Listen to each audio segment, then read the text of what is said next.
tubig guys para sa ating lutuin yung pansit bato. Ayan guys. Atin lang muna inimixan na ito para mas masarap pagka namimix na maayos yung ating pinigisa. Andito pala yung aking repolyo guys. Ayan. Repolyo na ating ihahalo na sa ating pinigisa. Buksan na natin ang ating repolyo guys. Oops! Halo natin sa ating pansit bato. Ito nga pala yung ating pansit bato guys. Galing Bicol. Special na pansit bato from Bicol. Ayan. Ayan.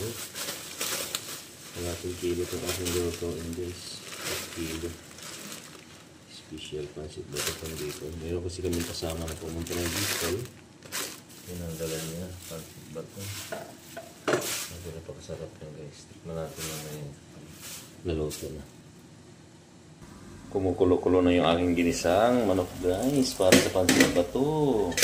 Ay sus, kaya nito guys yung naluto. Kasi itsura pa lang, nagpapasarap na.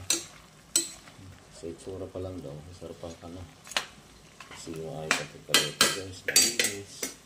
Ito niyan guys, lalagyan na natin ng water para sa ating pansit. Ito, yan.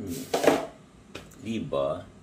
Nakukuluan na lang muna natin yan. Tatakpan muna natin yan guys. Ayan, tatakpan na siya. Ito guys, hatiin ko lang pala ito guys para maglaga ako bukas ng baboy.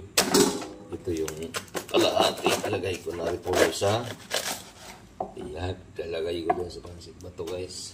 Ito kalahati lang siya. Ayan, pwede na yan. No? Pwede na siya. Hindi na kailangan mas maraming kulay. Hanggang lang natin mga dumidikit guys. Tapos hihiwain na natin ito. Bago pala natin hiwain guys bago